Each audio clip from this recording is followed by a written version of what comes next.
Salut les amis! Donc, est-ce que tu te rappelles ce qui est arrivé à John la dernière fois?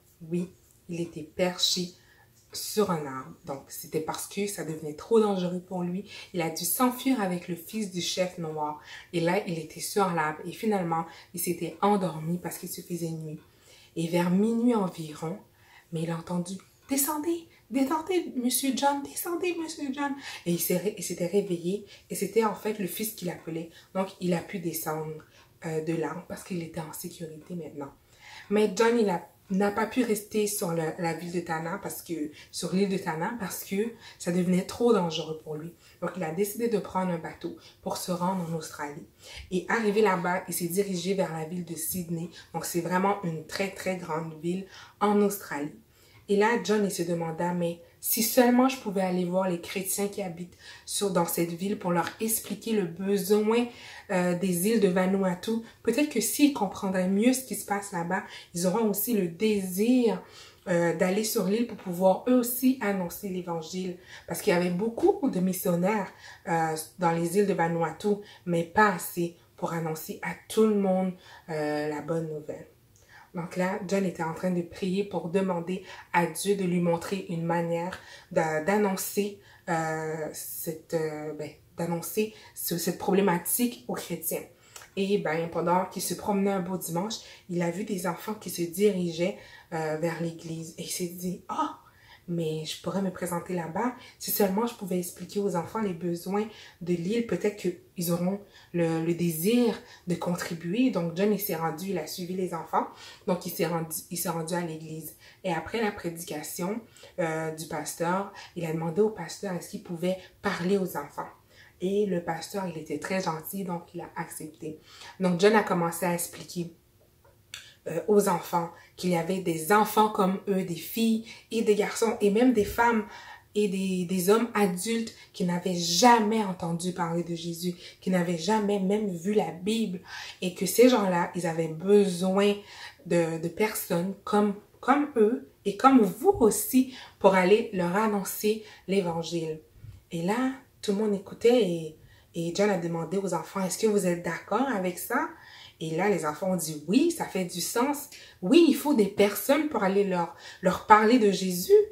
Et même les adultes qui écoutaient, mais ils étaient très encouragés par ces mots-là. Et même là, cette journée-là, les gens, ils ont décidé de contribuer, de donner de l'argent pour aider John dans cette situation-là. Et même, il y avait une autre église qui avait invité John pour présenter son projet. Et les gens étaient très emballés par le projet. Et ils ont donné beaucoup d'argent. Et c'est de cette façon-là que John a pu acheter un bateau pour que des missionnaires puissent aller dans ce bateau-là avec leurs provisions et se rendre sur les îles de Vanuatu. Et c'était vraiment une très bonne nouvelle. Et les gens continuaient à contribuer. Il y avait des missionnaires qui y allaient et il y avait des gens qui donnaient. C'était merveilleux, n'est-ce pas? Donc là, John, il a décidé d'aller visiter son pays natal en Écosse. Donc, c'était une autre nouvelle qui l'attendait là-bas. Lorsqu'il était arrivé, il y avait une femme qui, elle aussi, désirait aller au Vanuatu pour parler de Jésus. Et là, John était très emballé. Donc, ils se sont mariés et les deux ensemble, ils sont retournés à l'île de Vanuatu. Donc, cette fois-ci, Dieu avait dirigé John d'aller sur l'île d'Aniwa. Donc, c'était plus l'île de Tana, mais l'île d'Aniwa. Donc, arrivé là-bas, John a commencé à construire des maisons. Donc, les gens du village ont commencé à l'aider. Mais il y avait un autre problème. C'était plus la même langue que sur l'île de Tana. Il fallait apprendre une autre langue. Alors, John a commencé à apprendre l'autre langue. Il écoutait un peu les gens qui parlaient par-ci, par-là. Donc, lorsqu'il entendait un mot qu'il n'avait jamais entendu avant, il l'écrivait comme ça, il apprenait de cette façon-là. Et un beau jour, John, pendant qu'il était en train de construire, il n'avait plus de clous. Et il a eu une idée. Il a décidé de prendre un morceau de bois et d'écrire à sa femme. Et il a appelé le chef Namaki pour qu'il puisse aller donner le morceau de bois à sa femme. Et là, John lui a dit, il voulait un peu, parce que se moquer de lui, il a dit, vous allez voir, le morceau de bois va parler à ma femme. Et le chef était un peu perplexe. Un morceau de bois qui va parler. Il faut savoir qu'il n'avait jamais vu quelqu'un écrire avant. C'était un peu étrange pour lui. Et finalement, il a donné le morceau de bois à sa femme et la femme a renvoyé des clous. Donc, il était vraiment surpris de cette situation-là. Donc, sur cette île, non seulement le premier défi, c'était d'apprendre une nouvelle langue, mais il y avait un autre grand défi. Il n'y avait pas d'eau potable pour boire. Donc, John, il a décidé de creuser un puits pour pouvoir avoir de l'eau. Donc, il a expliqué la situation au chef qui était là et aussi aux habitants. Et les gens ont commencé à le trouver un peu dingo, un peu fou. Ils se sont dit, mais jamais on a vu de la pluie sortir du sol. D'habitude, la pluie vient du ciel. Donc, ça faisait plusieurs jours qu'il ne pleuvait pas, en fait. Donc, il n'avait plus d'eau à boire. Et là, John a dit, non, vous allez voir, je vais creuser un puits et il va avoir de l'eau. Donc, John a commencé à creuser. Et pendant qu'il creusait, les habitants commençaient à aller vers le trou pour voir un peu ce qui se passait parce qu'ils trouvaient ça vraiment étrange. Et même, il y en avait d'autres qui ont décidé de venir assister au cas où que John se blessait. Parce que pour eux, c'était trop étrange ce qu'il faisait. Donc, John a creusé et pendant qu'il creusait, d'autres ont décidé de venir l'aider. Donc, ensemble, ils ont creusé et creusé. Mais là, ça faisait vraiment tard. Donc, John a dit, OK, parce qu'il faisait chaud aussi, il faut savoir, ils commençaient à être fatigués, épuisés. Et la nuit commençait à tomber. Donc, John a dit, ça suffit, on va arrêter pour aujourd'hui et on va revenir demain. Donc là, tout le monde est allé se coucher. Et le lendemain, qu'est-ce qu'ils ont vu? Est-ce que tu sais, toi, qu'est-ce qui est arrivé? Non, ils n'ont pas eu de l'eau.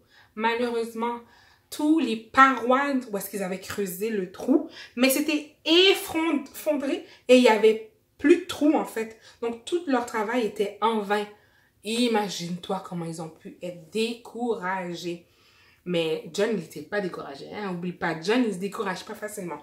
Donc John, il s'est remis à creuser. Et aussi, les autres personnes ont commencé à l'aider encore une fois. Et là, le chef, il a dit, mais John, tu dois t'arrêter. Ça suffit là. Il faut arrêter de creuser. Ça n'a plus de sens. John a dit, non, attends, tu vas voir. Et là, pendant que John creusait, il priait dans son cœur, Seigneur, fait que je puisse trouver de l'eau. Et à un moment donné, pendant qu'il creusait, il a mis sa main, il a vu, c'était tout humide. Et il s'est dit, waouh, OK, on va peut-être avoir de l'eau. Et là, John, il s'est dit, OK, Seigneur, fait que demain, là, on peut avoir de l'eau fraîche.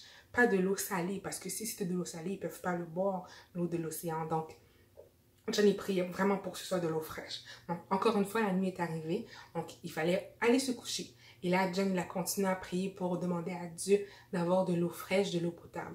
Et le lendemain matin, très tôt, John est retourné au puits et a commencé à creuser encore. Il y avait au moins 4 mètres, plus de 4 mètres de puits qu'il avait creusé. Et là, à un moment donné, il ressort du puits et là, il crie « Ouh, on a de l'eau, on a de l'eau !» Donc, il a rempli une cruche avec beaucoup d'eau et il a apporté au chef. Et là, le chef, il a regardé un peu et il a vu que c'était de l'eau. Ouh! Mais il fallait le goûter maintenant. Parce que oui, de l'eau, mais si c'était de l'eau de l'océan, ça ne vaut pas la peine. Alors là, maintenant, on va le goûter. Est-ce que c'est de l'eau salée? Est-ce que c'est de l'eau potable? Si tu veux le savoir, il faut revenir la prochaine fois. Bye bye!